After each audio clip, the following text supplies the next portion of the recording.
บายดีมื้อนี้เราก็พบกันอีกแล้วอยู่ที่วัดป่าพระบาทนานินมื้อนี้ก็บุญปฏิบัติธรรม15 ค่ำเพิ่นมาได้มาไหว้พระอยู่ที่วัดป่าพระบาทนานินนำพระอาจารย์คำเพียรเนาะนี่เราก็จะพาชมคนหลายเนาะนี่เราก็เดินสำรวจเนาะ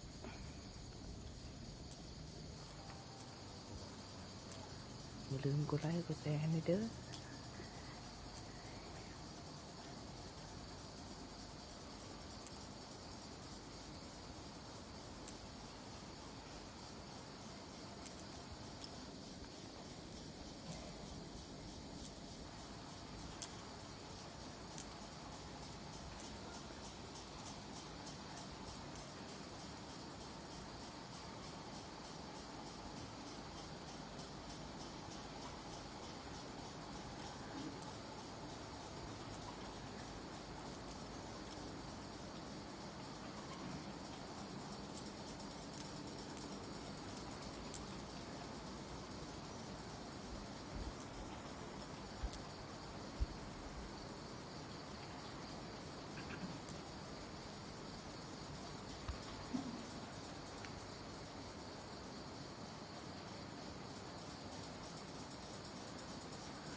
หลังจากได้ชมคลิปแล้วก็อย่าลืมกดไลค์กดแชร์ให้เด้อ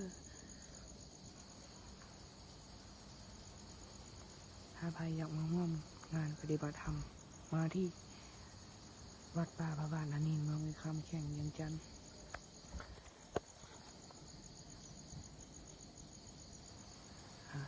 คลิปนี้ก็จบเพียงเท่านี้เด้อ